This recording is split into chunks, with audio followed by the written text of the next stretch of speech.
आषाढी एकादशी येणार म्हणलं की उपवासाला काय करायचं हा प्रश्न पडतो आणि आमच्याकडे तर असं म्हणतात की एकादशीने दुप्पट खाशी. उपवासाला काय बनवायचं हा बऱ्याचदा प्रश्न पडतो. आपण नेहमी तर साबुदाण्याची खिचडी वगैरे बनवतो, पण काहीतरी वेगळं जर बनवायचं असेल तर काय बनवायचं हा प्रश्न पडतो. म्हणून आजची ही छान वेगळी भन्नाट रेसिपी.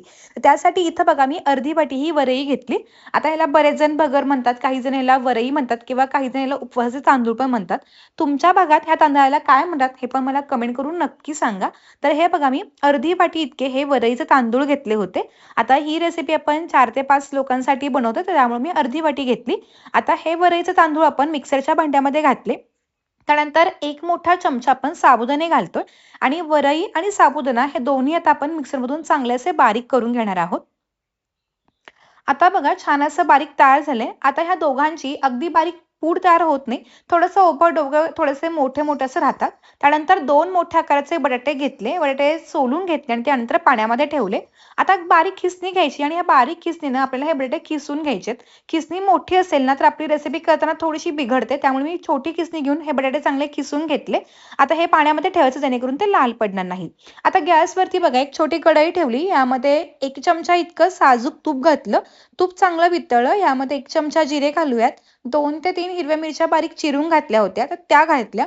जिरे आणि मिरची सगळं तुपावरती चांगलं परतवून घेतल्यानंतर जो किसून ठेवलेला बटाटा होता, तो संपूर्ण पाणी निथळून घालून घेणार आहोत.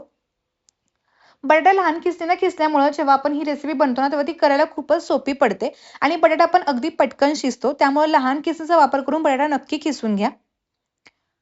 एक 2 ते 3 मिनिटं हा तुपावरती चांगला गॅस मध्यम करून परतवून घ्यायचा, जेणेकरून बटाट्याचा खिसाचा थोडासा रंग बदलतो. हे परतून घेतल्यानंतर झाकण ठेवून आता आपण ह्याला एक वाफ काढून घेऊ. साधारणपणे 2 ते 3 मिनिटांनंतर एक चांगली वाफ आली. पुन्हा हे सगळं बघा चांगलं मिक्स करून घेतलं. बटाटा हलकासा शिजला पण गेला आणि ह्याचा रंग पण बघा थोड्या प्रमाणात बदलला आहे. आता ह्यामध्ये आपण अर्धी वाटी वरई घेतली होती, म्हणून मी 1 वाटी इतकं पाणी घेतलंय. जितकी वरई असेल त्याच्या बरोबर दुपटीनं पाणी. जर आपण 1 वाटी वरई घेतली तर 2 वाटी पाणी घालायचं. तर इथं मी अर्धी वाटी वरई घेतली म्हणून 1 वाटी पाणी आणि चवीनुसार मीठ घातलं. आता हे सगळं बघा चांगलं मिक्स करून घेऊयात. आता बटाटा आहे ना साधारणपणे आपल्याला 80% शिजवून घ्यायचा आहे. त्यामुळे गॅस मध्यम करायचा आणि हा बटाटा शिजवून घेणार आहोत. आता हा बटाटा शिजायला फारसा वेळ लागत नाही. छानपैकी उकळी आलेली आहे. आता बटाटा पण चांगला शिजलाय. आता वरून भरपूर सारी बारीक चिरून घेतलेली कोथिंबीर टाकायची आणि पुन्हा बघा हे सगळं चांगलं मिक्स करून घ्यायची. आता बाजारामध्ये ना भरपूर चांगली हिरवी कोथिंबीर आली आहे, त्यामुळे मी कोथिंबीरचा वापर थोडा जास्त केलाय. आता गॅस बंद करून घेतला आणि वरई आणि साबुदाणा वाटून घेतलेलं जे पीठ होतं ते संपूर्ण ह्यामध्ये घालून चांगलं मिक्स करून घ्यायचं. आता हे सगळं चांगलं मिक्स झाल्यानंतर आता आपण गॅस अगदी मध्यम करायचा आणि हे पीठ चांगलं शिजवून घ्यायचं. ह्याचा एक चांगला गोळा बनतो. साधारणपणे गोळा व्हायला आपल्याला एक 5 ते 7 मिनिटं लागतात. नेहमी आपण उपवासाला साबुदाणे वडे किंवा साबुदाण्याचे वेगवेगळे प्रकार करतो, पण आजची रेसिपी थोडीशी वेगळी आणि भन्नाट आहे. त्यामुळे तुम्ही जरूर ट्राय करून बघा. आता ह्यामध्ये मी 2 ते 3 चमचे भाजलेल्या दाण्याचा कूट घातला. यामुळे काय होतं जेव्हा आपण ही रेसिपी खातो, तेव्हा खाताना ना अगदी मस्त क्रंच पण येतो. ही रेसिपी आपण करून ना 7 ते 8 दिवस आरामात त्याचा आनंद घेऊ शकतो. रेसिपी छान करून तयार झाली, की आपण एका डब्यामध्ये घालून ही फ्रिजमध्ये स्टोअर करायची आणि ज्यावेळी हवे त्यावेळी मस्तपैकी फ्राय करून ही रेसिपी गरमागरम खायची. साधारणपणे 6 ते 7 दिवस टिकते, त्यामुळे तुम्ही एकदा बनवून ठेवून आठवडाभर याचा आनंद घेऊ शकता. आता गोळा पण बघा अगदी छान बनायला सुरुवात झाली आहे. अजिबात तो कढईला चिकटत नाहीये. यामध्ये घातलेलं वरई, साबुदाणा हे पण चांगले शिजतात आणि त्याबरोबर बटाटा पण अगदी परफेक्ट शिजलाय. आता गॅस बंद करून घेऊ आणि एका ताटाला मी तूप लावून घेतलं होतं आणि त्या तुपामध्ये आता आपण हे सगळं मिश्रण काढून घ्यायचं आणि हाताला थोडंसं तूप लावून हे सगळीकडे एकसारखं असं पसरवून घ्यायचं. 5 ते 7 मिनिटं हे असंच थोडंसं रेस्ट होऊ द्यायचं आणि आता हे रेस्ट झाल्यानंतर आता आपण ह्याला छानपैकी एका आकारामध्ये कट करून घेतोय. तुम्ही कोणत्याही वेगळ्या आकारामध्ये वगैरे कट करू शकता, पण आज मी ट्रायंगल शेपमध्ये हे कट करते. आज आपण उपवासाचे क्रिस्पी ट्रायंगल्स बनवतोय. खूप मस्त लागतात. नेहमीच्या साबुदाणा वड्यापेक्षा याची रेसिपी किंवा चव खूप भन्नाट लागते.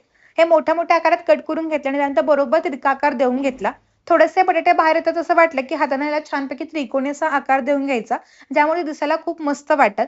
आता हे उकडून घेतलेले किंवा वाफवून घेतलेले एका डब्यामध्ये स्टोअर करून आपण असंच फ्रिजमध्ये ठेवून ना आयत्या वेळी आपण हे स्टोअर खाऊ शकतो.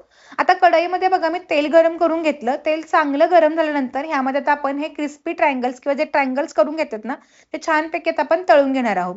गॅस जो आहे तो मध्यम तर मोठा असा ठेवून मस्तपैकी आपल्याला कुरकुरीत होईपर्यंत हे छान असं तळून घ्यायचंय. तेलामध्ये घातले की लगेच याला हात न लावताना एक 2 ते 3 मिनिटं असंच हे होऊ द्यायचं. वरून छान रंग आला की हे मस्तपैकी आलटून पलटून घ्यायचे.